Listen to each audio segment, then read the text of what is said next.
Greetings, urban farmers, gardeners, and healthy food visionaries. Farmer Greg here, and welcome to the 617th episode of the Urban Farm Podcast, where every day we work together to educate and inspire you to become part of your food revolution. Stay tuned for the most amazing deal on bulk seeds and seed-saving education you have ever seen. A few years ago, our team created an event called the Great American Seed Up, where we pack hundreds of people into a room over a few days to scoop amazing open-pollinated and heirloom seeds for their gardens and collections. We came up with the Scoop Your Own model because the majority of the cost of seeds is actually in the packaging and distribution.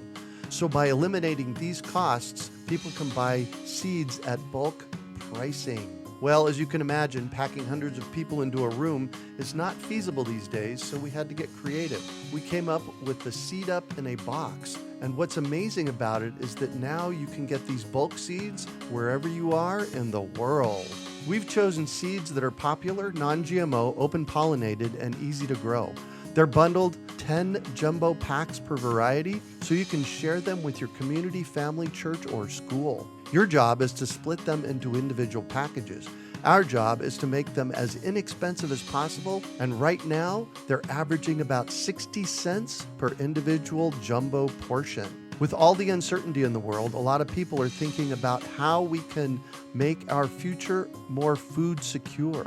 Seed Up in a Box is a great way to do this because each bundle has enough seeds and education so that you may never have to purchase seeds again. This is an amazing deal, and I am so excited for the opportunity to take the Great American Seed Up all around the world via our Seed Up in a Box. Learn more about Seed Up in a Box and get your own bundle by going to greatamericanseedup.org. That's greatamericanseedup.org. Today is Farmer Friday, a quick tidbit for growing your garden. Each episode will feature less than 10 minutes of essential content for growing a great garden. Today, you get me talking about water harvesting. Rain, rain, go away, come again some other day, the song lyrics say. But here in the desert, my mantra is catch it while you can. I often get quizzical looks when I begin to talk about rainwater harvesting at the urban farm, soon followed by the question, hey, we don't really get enough rain here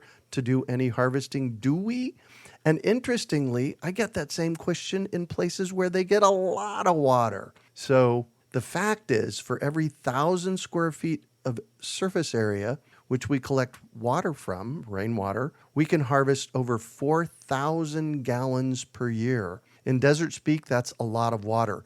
The math goes like this. For every 1,000 square feet of surface area you have, if you get 1 inch of rain, you're going to get 600 gallons of water. That's a lot of water when you start adding it up. When I first happened upon the notion of rainwater harvesting almost 3 decades ago, I couldn't wrap my head around the concept of how to store all the water I was going to collect. Then, through a series of classes, I learned that storing rainwater in containers is just one possibility. The other is to design collection systems to deliver the rainwater precisely where we want it, such as to my thirsty fruit trees. So I use both options here at the urban farm quite successfully. My rainwater harvesting tank is an above-ground tank that holds 700 gallons and, of course, is covered to mitigate evaporation and pesky mosquitoes. The rainwater is collected from an asphalt shingle roof. At some point, I'd like to put a metal roof on. And it's stored for use during the really dry parts of the year. The tank water is directed as needed to a part of the yard where it will be most useful. If, like me, you have an asphalt roof, the caveat is to never use the collected rainwater on your vegetable garden, only on trees. For those of you that are looking for a simpler solution, a 5-gallon bucket or 55-gallon drum can be used to collect the rainwater from your downspouts. Although these options are easy to set up, they are more labor-intensive over the long run as they involve personal effort to collect and cover and distribute the water. My personal favorite mechanism for ease of use is the downspout collection system I've set up to deliver rainwater directly to my orchard of 10 fruit trees. The rainwater runs off the roof, down the gutters, into a pipe that carries it to the orchard. It's a simple solution and virtually never needs maintenance. Plus, there are no storage issues because the water goes directly into the ground. And interestingly enough, that water harvesting system that I have is the most sustainable / regenerative system I have on the property. If this house is still standing in 50 years, that system will be working because of how I designed it and set it up. It is just completely passive. And what passive means is that you set it and forget it for the most part.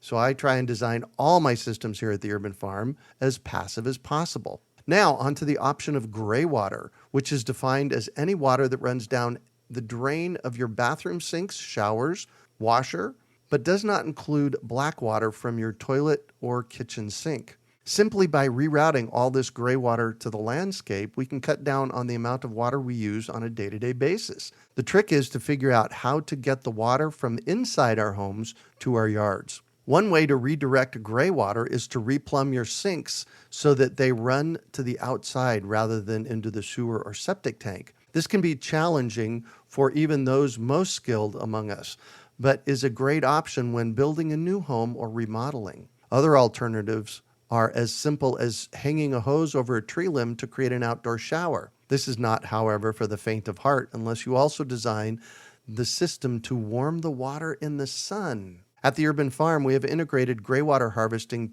into the remodeling of our outdoor patio by designing the outdoor wet bar and shower to drain into the landscape.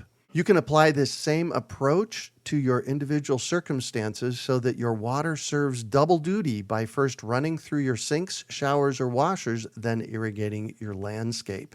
In permaculture, we call this stacking functions. We're using the water for multiple uses. In fact, in the past, I've actually harvested water off of the condensation from my air conditioning and evap cooler that went into a fish pond that raised fish that then went to water our gardens. The cool thing is that in many states, gray water is now legal, and it's legal in the state of Arizona. Simply follow the 13 best practices outlined by the Arizona Department of Environmental Quality in their document called Using Gray Water at Home. When it comes to designing or installing your gray water system, the premier book on the subject is Create an Oasis with Gray Water by Art Ludwig. I had a really cool thing happen, in the early 90s. I was in Seattle, I think, in a bookstore, and I saw this. It was a Xerox copy printed book called Create an Oasis with Gray Water. So I bought it, and I stuck it on the shelf, and I used it a couple of times over the year, and then it resurfaced maybe 15, 20 years ago as the book for gray water use. It's really cool. In the book, Art outlines the many systems you can build.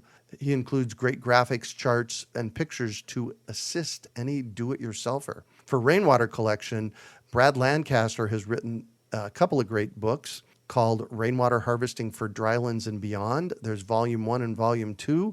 These are the premier manuals on creating your own solutions for rainwater, and he covers a lot of gray water as well. And the cool thing is in 2021, Brad re-released his all-new in-color updated Rainwater Harvesting for Drylands.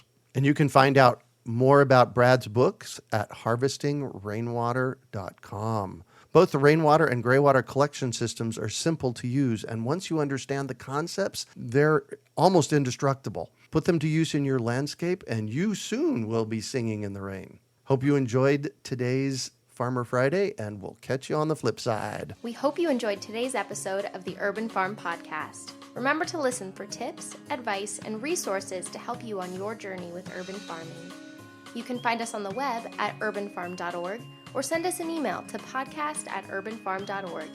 In the words of Vincent van Gogh, great things are done by a series of small things brought together.